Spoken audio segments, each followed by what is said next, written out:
So we're down at Needham Services today in Oldham. We've got a couple of faults, so let's get in this and see what's going on. Right, let's get in this piece of junk. Right, let's move the steering wheel first. Nice to have a floor button down here instead of a little switch on the steering column now. What faults have we got on this today? So we've got trailer marker stroke tail light malfunction. We can have a look at that for the customer, and he's also complained about an oil level malfunction. So the other fault we need to deal with is if we put our foot on the brake and put it in reverse, we get vehicle controller malfunction. So to get to our oil level on a NGD, we'll just use the steering wheel and have a look at what's down here. Oil level. Oh crap. So as you can see, the last measurement was the mileage that's recorded there, and to me that's over maximum. So we'll get jaltest from Eclipse Diagnostics plugged in. We don't need this, but we do need this OBD. How are we looking? Powers, grounds and CAN, tidy. Right, let's head to jaltest. So we'll do auto VIN identification as always. This will pick up our NGD product. Well, this particular model is an XF, not XG or XG+, so we'll select that. And then what I think we'll do is we'll just do a main system scan. This should log any faults that are on the vehicle, rather than us going into individual ECUs. The eagle-eyed amongst you will notice VCAN 3 has now been introduced. This splits communication between VECU and the security gateway up here, hence why we've got VCAN 3. So VECU's got a fault in it, hence why it says with active fault codes. This will be likely what's controlling our light circuits. So if we just go into our ECU view here, as you can see, we've got a right clearance light, current to lower open circuit, and possibly a trailer reverse light, current to lower open circuit. So we'll have a look at the right clearance light, current to lower open circuit now. We'll just press the question mark here. This is saying the fault could be related to a fuse, but which fuse is it? Well, if we click the Go to Diagrams button here, it takes us straight to the diagram, and it's this 15 amp fuse here. But the big question is, where's this 15 amp fuse in the fuse box? Well, if we see in fuse box and relay box location, it'll take us straight to the diagram, and it is F14. So we'll go and have a look on the fuse board now for F14 and see if the fuse is intact. So we're looking for F14. A, B, C, D, E, F. 14 is this blue fuse here. Have we got power to F14? Well, there's power there. And there's no power there. Let's pull this fuse.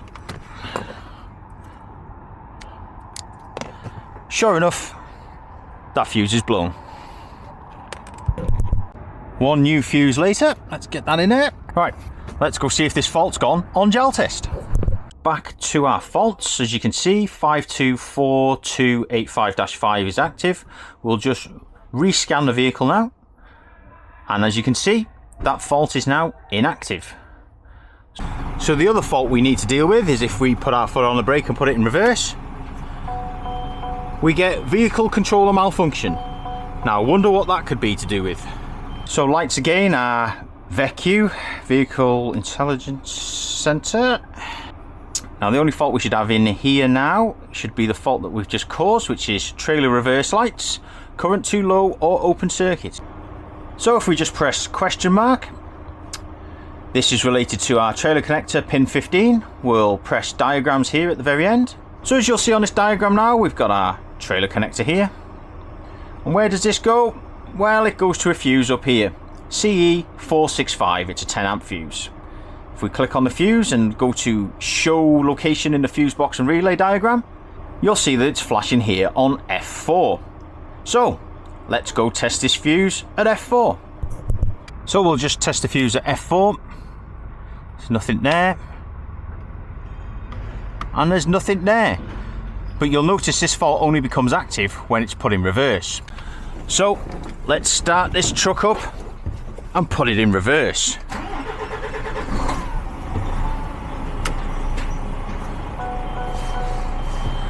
So now we've induced the fault, let's go back and test F4.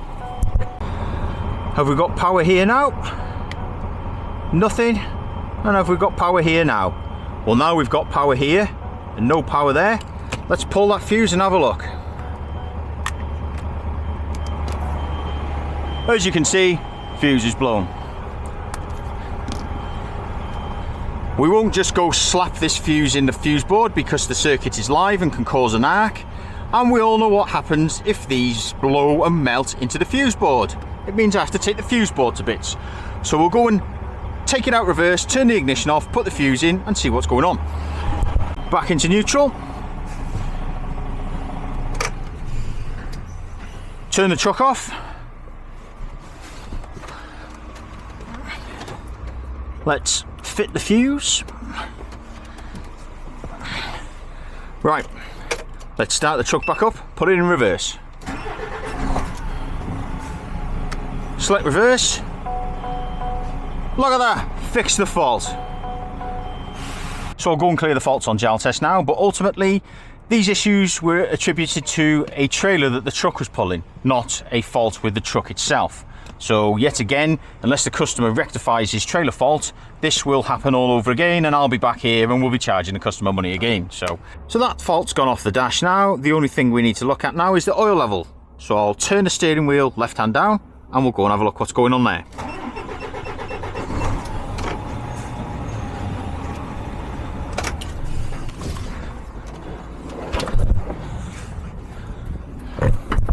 As for our oil level measurement, if we go into measurements and measurement selection, this is where I'd usually type in oil level. But as you can see, there is no oil level measurement. That's because the oil level sensor is self-calibrating. If we go into system information on OEM RMI, and we go into systems, here this will tell us everything about all the systems that are fitted to the vehicle. We'll just look for oil, for example. And down here on PCI 2, you can see that the checking data here is for the oil level sensor, F673. So as you can see from the information provided here, we've got a sensor signal and a sensor ground. That's it. All we'll be looking for here is, at the plug, 21.5 to 22.3 ohms resistance. Can my fat ass fit in here?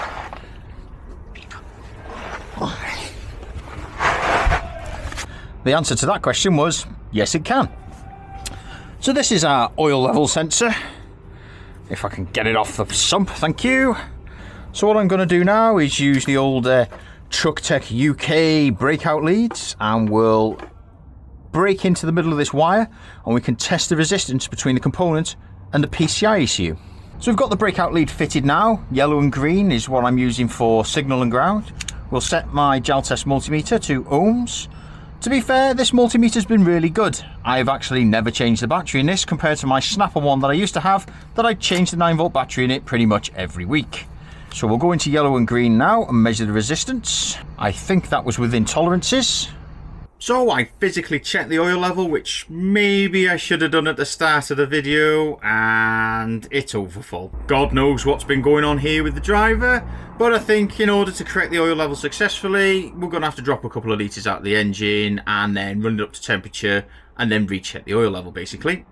Anyway, that was our job on new generation DAF. We better get to our next job, which is in Derby this morning. We've got an ex-Jack Richards Euro 6 XF with ABS warnings and a brake pad wear warning light to sort out. So let's get into this. Let's see what faults we've got going on in this XF today. So like I say, the driver's reported ABS faults and brake lining wear. So that's our brake lining wear fault that we need to sort out. And the only fault we've got on ABS is this little amber light here. Right, let's jump on jaltest from Eclipse Diagnostics and see what's going on. Let's get the VCI plugged in. Let's check the old pass-through pin checker. So we'll do auto VIN identification. We'll do Euro 6 because it's not after 2017. And we'll do a main system scan. Continue. So we've completed our main system scan. These are the various ECUs on our topology. What we'll do now is just go into list view and we'll head down to EBS3. So this is EBS3. As you can see here, we've got wheel speed sensor, additional axle left and additional axle right. Valid data but below normal operating range. So the customer's asked me to have a look at his brake lining wear while I'm here. He's not interested in which specific wheel it is. All he wants is the brake lining wear off the dash. So we'll be using vehicle intelligence sensor to do this, and the diagrams we'll be using is the model specific wiring diagrams that are part of the Info Plus package from Eclipse Diagnostics. So what we'll be looking for now is brake wear, I think. What we need to find now is our bulkhead connection, so we'll look for brake pad wear. So brake pad, there we go. So we're presented with this diagram now. We just need to find our bulkhead connection.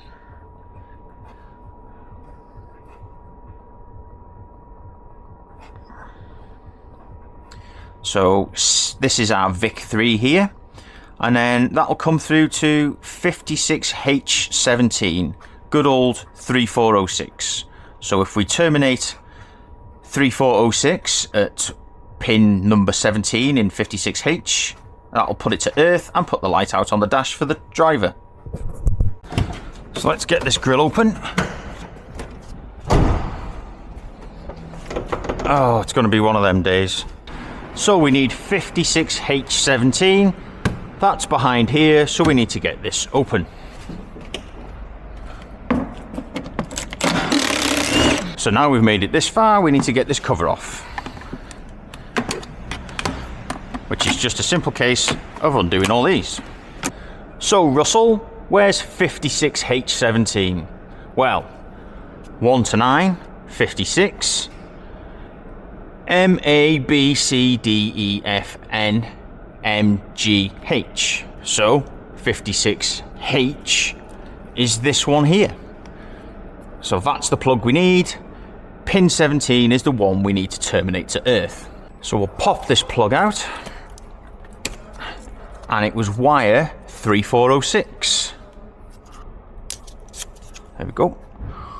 So we've got 36, 26, 1 and 9, so we want the middle one. Pin 17, this blue one, 3406. So this needs to go to earth.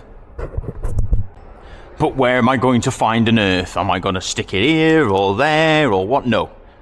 What you'll see is the way that this bulkhead connector is, or bulkhead is set out, is you've got your powers coming in here and you've got your grounds over here. See, this is a main earth here that's coming in there. So we can just put it into one of these additional slots here.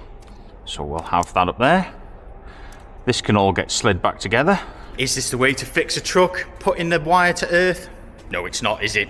But at the end of the day, it's what the customer wants, and that's what's important now. That's everything we need to do under the grill done. Has putting the wire to earth worked? Of course it did. So there we go. Brake lining wear sorted. Now, what was the fault with the brakes again? EBS. Was it additional axle right? His problem is additional axle right, unadjusted component and data valid but below normal operating range. See, usually when these two come on together, it's because the wheels are turning while it's in motion. But we've got unadjusted component here as well, so we'll have a look at this. It's most probably going to be the pole wheel. So let's go and get the wing top off. So whip this off. There we go. Right. What are we dealing with here? We'll just lift the lift axle.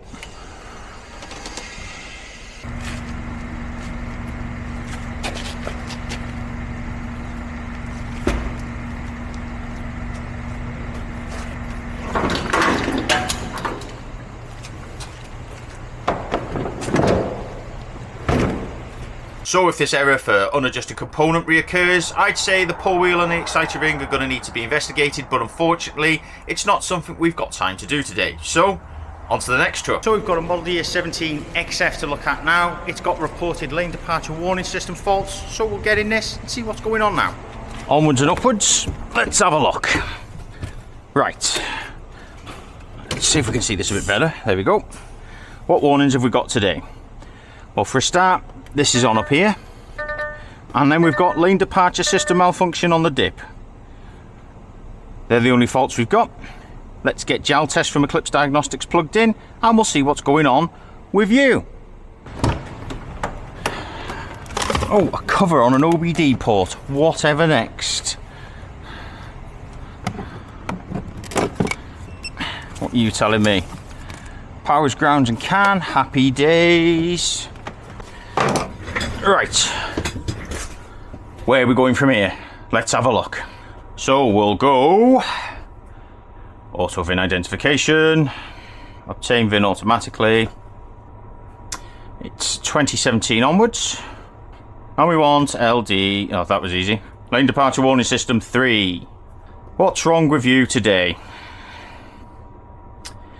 Component incorrectly adjusted or aligned.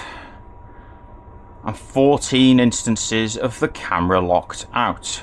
So if we look at the information to do with this fault code will become inactive only if the following conditions are met. The vehicle is driven until it reaches 60 kilometers an hour and the camera detects 2 lines during more than 1 kilometers. Basically, it needs to go 60 kilometers an hour and see 2 white lines for more than 1 kilometer. So we'll clear the faults in this now and see if that has any effects. So there's something that this isn't telling us that we need to have a look at. So we'll jump on OEM RMI. This again is in another additional module just for DAF. And it's 2018 XF. That'll do. Anything here will do. That'll do. Right. Diagnostics. So if we actually look at this fault in OEM RMI, you'll see that it says this DTC will change inactive after it's driven 60 kilometers an hour and the camera detects 2 lines for more than 1 kilometer. But what you also don't notice is it also says that it could have a malfunctioning lane departure warning system ECU. So we'll check the camera height value, not that this parameter should have changed at all. We'll check that the screen isn't damaged or dirty. We'll check that it's mounted correctly, but I'm going to say it's that, and it needs a new camera. So that's our faults. We'll go into parameters and we'll check the height of the camera. Apparently it's 2,850 millimeters. We can check that now. If we go to measurements, accept, all these pretty much 0. So what we could do is go up the road in it and watch the lane tracking status for the right and the lane tracking status for the left. They should go to enabled, I'd say. That would be interesting. But that yaw rate, 224.5. I'd have to check another truck, but I don't know if that should be that. I think it is. Can't remember. So the camera needs to be 2850 from the floor. Let's see if that's right. Come on, open. We've just got to hold this next to the camera. What this will do then is measure the distance. Right, let's climb up here, or fall off one or the other. So that's the camera.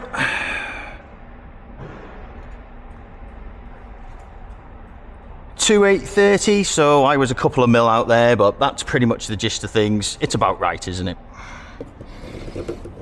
So in order for this lane departure warning system to be fixed now, it's going to have to be took over 60 kilometers an hour and driven with 2 white lines for over 1 kilometer. So we'll give this back to the driver and we'll see him in a bit. So what I just learned is that the truck has had a new window screen fitted recently, and as you can guess, the camera was left just banging around all over the window screen until someone stuck it on properly. Unfortunately, this has most probably damaged the lane departure warning system ECU, so the fix here will be a new lane departure warning system camera, which is going to cost megabucks. And that's about it for this week, folks. Don't forget, give this video a like if you thought it was a good video, subscribe if you're not, and I'll catch you in next week's video.